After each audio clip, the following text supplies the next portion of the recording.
عمل شروع کرتا ہے اللہ تعالیٰ جل جلالہ کے راستے پر چل نکلتا ہے اور اللہ رب العالمین جل جلالہ کے محبت کا، قرب خاص کا، تعلق خاص کا، اس کا وہ طالب بن جاتا ہے،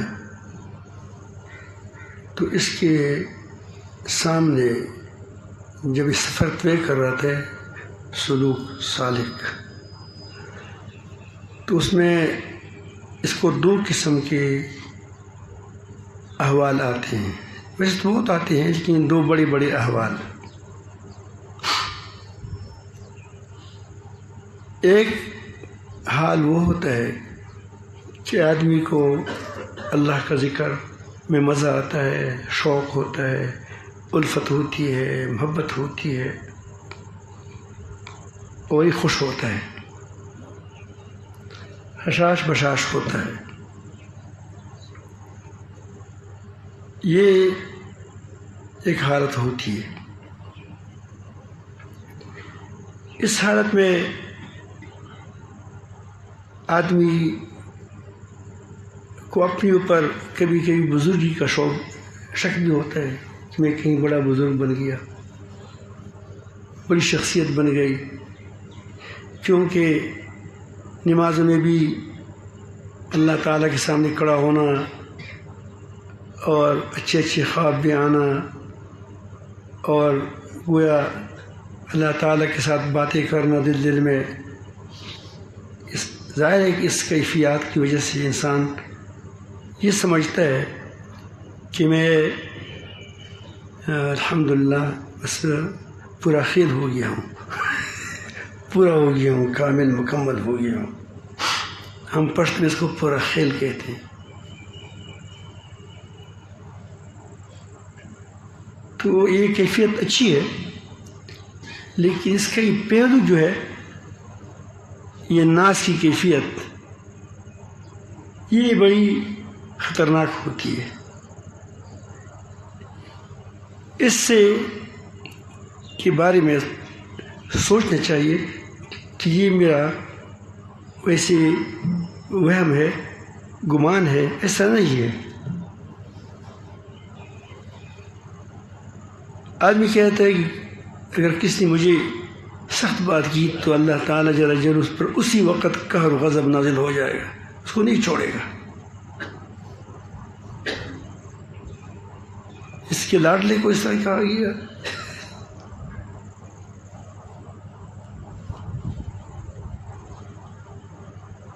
اب یہ بڑا ہوا میں پھرتا رہتا ہے۔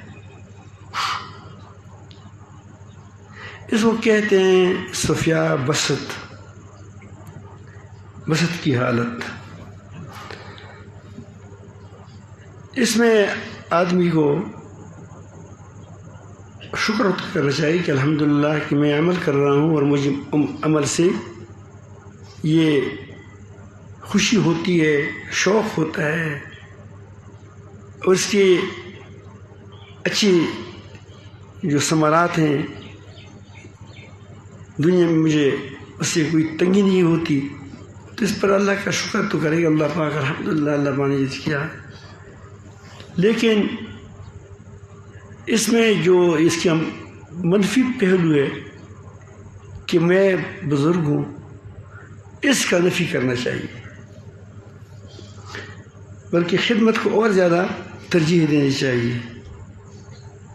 اگر نہیں دیں گے تو آپ گر جائیں گے، کیونکہ تمہارے اندر طلب حق کمزور ہو جائے گی۔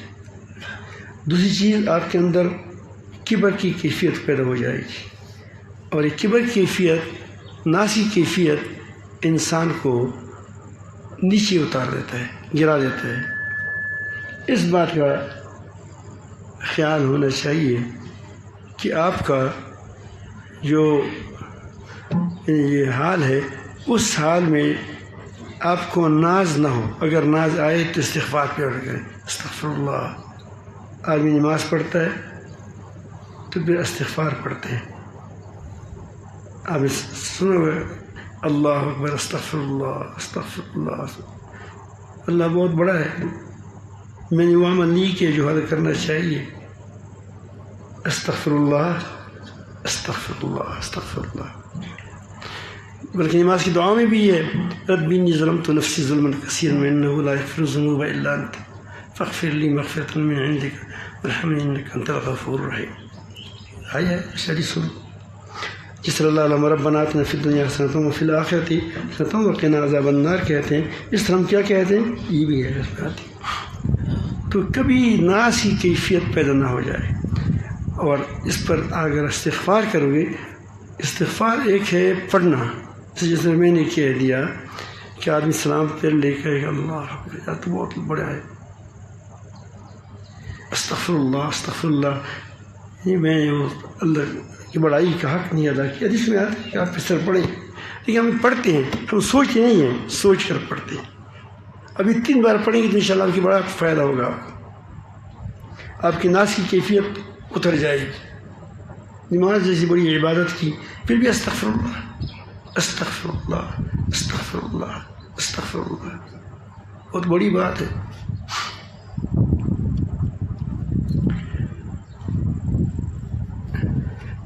میں اپنے ایک واقعہ سناؤں آپ کو، اچھا تو نہیں ہے کہ بزرگ بیٹے وہ میں قطر میں تھا، قطر میں میری گاڑی خراب ہو گئی۔ اس وقت میں نیا بیت ہو چکا تھا، بہت ہوا میں اڑ رہا تھا۔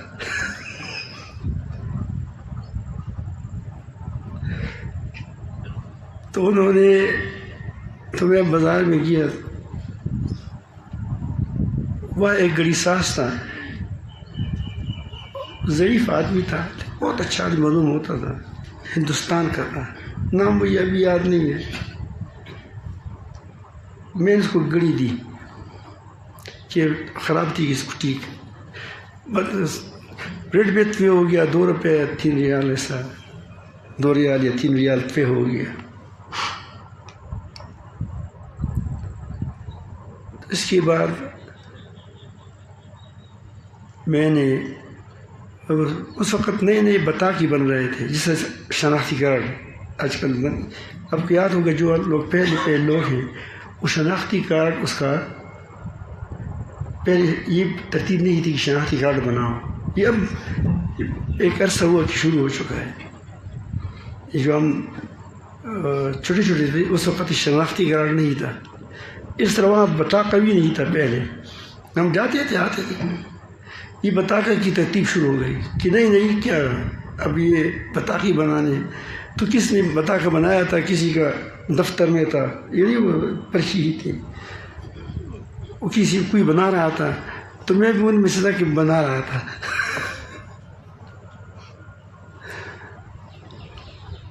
تو اس وقت اس نے مجھے کوئی بات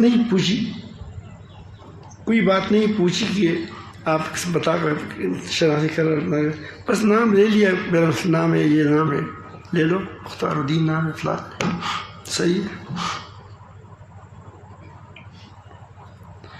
تو اس کے بعد کہو کہ 2 دن کے بعد آ جائیں، میں 2 دن کے بعد پھر گیا۔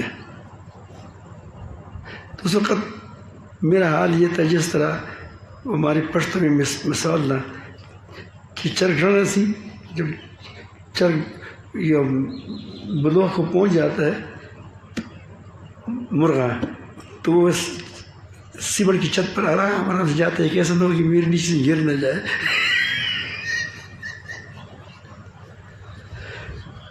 تو یہ ہمارا حال بھی تھا۔ تو میں نے اس کو کہا کہ وہ پیسے بھی دیے اور گاڑی، مجھے کہا کہ شناختی کارڈ لاؤ، تو میں نے کہا کہ پہچان کی ضرورت ہے، یا ابھی تو نام لکھا ہے، میرا نام فلان ہے، خوب پہچانتا ہوں۔ کیا کہا؟ خوب پہچانتا ہوں، لیکن گاڑی اس وقت دوں گا جب تم شناختی کارڈ لاؤ گے۔ میں کہاں سے لاؤں؟ نہیں، وہ بتا کر لاؤ گے۔ میں بتا کہاں سے لاؤں؟ بتا کر میں نے بنایا نہیں ہے۔ اس نے کہا کہ جاؤ پھر نہیں دوں گا. تو میں واپس آنے لگا تو میرا خیال تھا کہ اب اس پر تندر نازل ہو جائے گا، آسمان سے بجلی گر جائے گی اس پر. جب میں گیا بڑا مایوس بھی تھا، غصے میں بھی تھا، واقعی اس نے غلط بات بھی کی تھی، کام بھی ٹھیک نہیں کیا تھا. تو اس نے مجھے بلایا، آ جاؤ شباب آ جاؤ. میں کہا ٹھیک ہے، آ گیا. اس نے کہا کہ تمہاری وجہ سے اللہ تعالیٰ کسی پر بجلی نہیں گراتا، یہ گھڑی لے لو. یہ میری بڑی اصلاح کی، سمجھ آئی بات. یہ ہے ناس کی کیفیت. کیا ناس کی کیفیت؟ اچھا نہیں یار اپنے خلاف پر پگڑ نہ کرنا. میں کہا کہ ویسی بات آپ کو سمجھ میں نہیں آئے گی. تو یہ اس کو کہتے ہیں قبض، بسط. پھر اس کی مقابل کبھی آپ پر ایسی حالت آئے گی، آپ سے بدنظری ہو گئی، یا کبھی کبھی کڑائی بھی ویسے وہ جیسا آدم علیہ السلام کو جنت سے کیا گیا، نیچے آ گیا، زمین پر آ گیا. اس طرح انسان کبھی دل کسی چیز کو نہیں چاہتا، نہ وہ چاہتا ہے کہ میں کوئی نماز پڑھوں، نفل پڑھوں، اللہ کا ذکر کروں، اللہ کروں. اس کی وجہ سے آپ نے دیکھا ہوگا کہ آدمی کبھی کبھی 2 دن کے لیے بہت نیک ہوتا ہے، پھر جب 2 دن گزر جاتے ہیں پھر داڑھی میں منڈاتا ہے.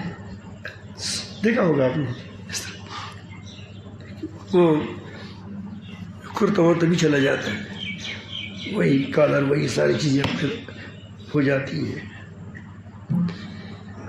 بھائی تم ٹھیک ٹھاک آدمی تھے، یا تبلیغ میں چلا گیا یا صوفیوں کے ساتھ بیٹھ گیا کچھ، پھر خراب ہو جاتا ہے. دراصل اس کی قبض کی حالت ہوتی ہے، یہ آزمائش ہوتی ہے. وہ بھی آزمائش ہی بسط میں کیا کرتا ہے یہ آدمی، شوق میں ہی کیا کرتا ہے. اور یہ دوسری حالت بھی کیا ہے، یہ بھی آزمائش ہے کہ یہ بات اللہ کے لیے کر رہا ہے یا شوق خود کے مزے کے لیے کر رہا ہے. ظاہر ہے کہ مزے کے لیے تو مٹھائی بھی کھاتے ہیں ہم، مزوں کے لیے ہم کبھی کہتے ہیں چلو آج کباب کھائیں گے، آج فلاں، یہ ساری مزوں کے لیے کیا ہوتا ہے. تو وہ یہ سوچتا ہے کہ یہ اب پھر نہیں کرتا. ایک شخص کے پاس حضرت سید سلیمان ندوی رحمۃ اللہ علیہ کا خط آیا، ان کے پاس ایک خط آیا، اس میں لکھا تھا کہ حضرت کبھی تو ایسی عادت ہوتی ہے کہ میں کہتے ہیں نفلوں پر نفلی پڑھتا رہا ہوں. یعنی کوئی اس طرح مضمون تھا، یہ نہیں کہ خاصی مضمون تھا، یعنی نفل پڑھوں اور یہ کروں، ذکر کروں، اور بڑے مزے ہوتے ہیں. اور کبھی ایسا ہوتا ہے کہ فرض نماز بھی چھوٹ جاتی ہے.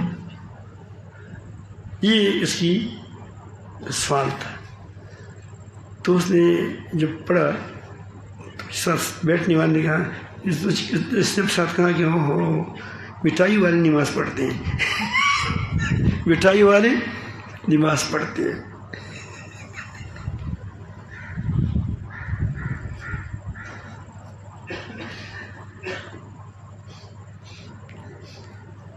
تو اس وقت تمہاری ترقی کا وقت ہوتا ہے. دراصل ترقی کا وقت یہی ہوتا ہے انسان کی. یہ انسان خطا ہو جاتا ہے کیونکہ مجاہدہ اس کو کہتے ہیں کہ دل نہ چاہے پھر بھی نیک عمل کریں. والذین جاہدوا فینا لنہدینہم سبلنا. جب تم کو مزہ آتا ہے پھر کرتے ہو، اور جب مزہ نہیں آتا پھر نہیں کرتا، تو تمہاری بات کس کے لیے ہو گئی؟ آپ مجھے بتائیں، مزے کے لیے ہو گئی نہیں ہو گئی؟ اب اگر آپ کو مزہ نہیں آتا پھر بھی کرتے ہو، پھر کس کے لیے ہوا؟ اللہ تعالیٰ کے لیے ہوا. یہی مطلوب ہے کہ آدمی کو مزہ آئے نہ آئے، جس طرح بچے، ماں ہے بچے کو دودھ پلاتی ہے، بس وہ خواہ وہ یہاں وہ کبھی توقع رہتی کہ یہ ہو جائے گا، پھر وہ ہو جائے گا، پھر بڑا ہو جائے گا ہمارے لیے، پھر کیا اس کے بعد یہ تو کسی کا خیال ہوگا، لیکن ماں تو ماں ہوتی ہے، ویسے پلاتا ہے. کبھی دل تنگ ہوتی ہے پھر بھی پلاتی ہے، کبھی کبھی دل تنگ نہیں ہوتا پھر بھی پلاتی ہے، محبت سے پلاتی ہے. کبھی کہتی چپ شو اور ہوتا ہے، لیکن پلاتے دودھ پلاتی ہے وہ باس کی. تو اس وقت کا اس حال کا علاج یہ ہے کہ آدمی عمل کو نہ چھوڑے، مسلسل عمل کرے، بے شک طبیعت نہ چلے، اس سے اس کی ترقی ہوگی. میرا شیخ رحمۃ اللہ علیہ کو خط لکھتا تھا، یہ عمل کرتا ہوں، یہ کرتا ہوں، یہ کرتا ہوں. تو خطوط جتنے میں لکھتے ہیں وہ اجازت مجھے جج کے ساتھ دی تھی، تو اس لیے وہ سارے خطوط بات کے اس پر طریقے بھی لکھی ہوئی ہیں.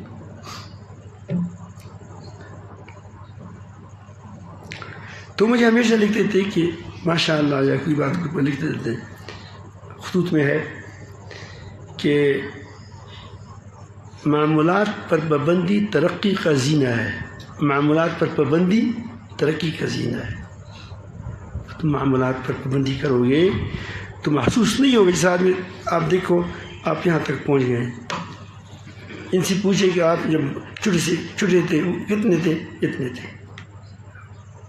اب کتنا ہے؟ بڑا ہے سفید ریش. لیکن اب اس کو ایسا نہیں ہو کہ ایک دم یہ سفید ریش ہو گیا ہے، یہ آرام سے اب کو پتہ نہیں چلے گا کہ ہم کل کا بچہ ہوں، بڑے ہو گئے.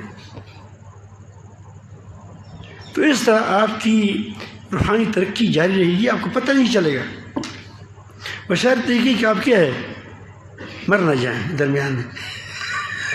بلکہ کیا ہے زندہ رہے تو خواہ پھر بوڑھا بھی ہو جاؤ گے. لیکن اگر آپ درمیان میں مر جاتے ہیں تو پھر وہی بس اتنا ہوگا، بچہ مر جاتا ہے. اگر آپ نے عمل چھوڑ دیا تو اسی کا وہاں رہ جائے گا، ختم ہو جائے گا. تو عمل میں کوتاہی نہ کریں، عمل میں کوتاہی نہ کریں.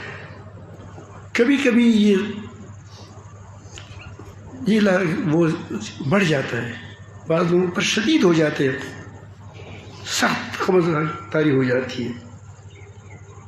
اسی قبضداری ہوتی ہے کہ انسان بڑا پریشان ہو جاتا ہے، خودکشی کروں. مجازیب کبھی کبھی کر بھی لیتے ہیں. بہت ذہین تھا، بڑا جب بھی آ جاتا میرے اللہ چاہے اس کو باہر دی. ارے کیا عارفین، شمس العارفین، اتنا قابل تھا کہ میرے ساتھ مقابلہ کوئی کر نہیں سکتا، اتنا قابل تھا. تو کبھی کبھی آتا تھا یہاں، کسی پتہ نہیں وہ کسی بیت بھی تھا، وہ میرے ساتھ بڑی محبت رکھتے تھے. تو بیت نہیں کہ کسی بیت تھا، شاید وہاں قریب میں کسی بیت تھا. جب آتا تو بڑا خوش تھا، آسمان میں اڑ رہا تھا. اور جب تکلیف ہوتی تھی پھر کہتے ہیں آخر بالآخر اپنے آپ کو شہید کر دیا. تو یہ ہوتا رہتا ہے. لیکن وہ بیچارہ تو مجذوب ہوتا ہے، مجذوب کر لے گا، فکر نہیں ہوتا، پتہ نہیں چلتا اس کو. اپنے ساتھ تمباچ سجد میں گر کر سجد میں کہتے ہیں کہ یا رب العالمین خط لے کر کہ میں تمہارے بس وہ چلا گیا. تو ایسے تو یہ قبض شدید ہوتی ہے کبھی. تو شدید قبض میں جتنی شدید قبض ہوگی اتنی آپ کو زیادہ اونچا آپ کو کرے گا. یہ بشرط یہ کہ آپ کیا کریں، آپ عمل نہ چھوڑیں، آپ عمل کرتے رہیں. اس کو کہتے ہیں قبض. کیا کہتے ہیں؟ وہ قبض نہیں، ایک تو پیٹ کا قبض ہے، یہ کیا ہے قبض ہے؟ یہ روحانی قبض ہے، اس کو قبض کہتے ہیں. اسی میں انسان کی ترقی ہوتی ہے بشرط کہ وہ اعمال پر جمع رہے، عمل کرتا رہے. تو یہ دو حالات اس لیے ذکر کی کہ یہ اکثر ساتھیوں کو پیش آتے ہیں. تو میرا خیال تھا کہ آپ کے سامنے یہ دو حالات عرض کروں اور دونوں کے فوائد بھی ذکر کروں اور نقصان کیا ہوتا ہے قبض کا یہ ہوتا ہے کہ آدمی کبھی کبھی عمل چھوڑ دیتا ہے، یہ اس کا نقصان ہے۔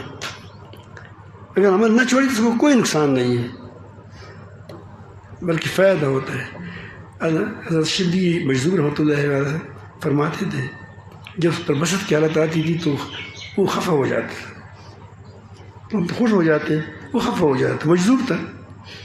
تو کہتے کہ وَإِن صَلَّيْتُ فَقَدْ أَشْرَكْتُ وَإِن لَمْ أُصَلِّ فَقَدْ كَفَرْتُ، اگر نماز پڑھتا ہوں تو مشرک بن جاتا ہوں۔ مشرک کیسے بنتا ہوں؟ اس کا خیال یہ تھا کہ چونکہ مجھے خود بھی مزہ آتا ہے اور خدا کا حکم بھی ہے کہ نماز پڑھ لو، اب جب میں نماز پڑھتا ہوں تو گویا یہ میرے نفس اور خدا کے لیے یا دونوں کے لیے ہو گیا۔ دل بھی چاہتا ہے کہ نماز پڑھوں، اور خدا بھی کہتے ہیں کہ نماز پڑھو، تو جب میں نماز پڑھوں گا تو دونوں کے لیے شراکت ہو گئی نہیں ہو گئی۔ لیکن وہ کہتے ہیں کہ اگر نماز نہیں پڑھتا، اگر نماز پڑھتا ہوں تو میں کیا بنتا ہوں، تو میں مشرک ہو جاتا ہوں، کیونکہ میرے نفس اس میں حصہ لیتا ہے۔ حالانکہ ایسا ہوتا ہے، مجذوب ہی تھا، لیکن نہ پڑھوں، اگر نماز نہیں پڑھتا تو پھر خدا کہتے ہیں تمہارا میرا حکم نہیں مانا تو میں تو کافر ہو جاؤں گا۔ اس لیے وہ بڑے اس میں ہوتے تھے کہ میں اب کیا کروں، نہ پڑھوں تو پھر خدا کہتے ہیں پھر کافر ہو جاتا ہوں، اگر پڑھوں تو کیا ہو جاتا ہوں، مشرک بن جاتا ہوں۔ تو اس کا علاج یہی ہے کہ بس انسان بسط میں ناز سے بچے، استغفار پڑھے، اللہ تعالیٰ سے معافی مانگے کہ ایسا نہ ہو۔ اگر بسط ہو تو نہ قبض ہو تو پھر عمل پر جمع رہے، استغفار کرتا رہے کہ رب العالمین یہ میری غلطی ہے، یہ میری خطا ہوگی، اس میں تم سے، تو اس پر وہ آپ انشاءاللہ آپ کی سلوک اچھی طرح طے ہوگا۔ اللہ تعالیٰ ہمیں اپنی محبت نصیب فرمائیں، ہمیشہ حق پر جمائے رکھے۔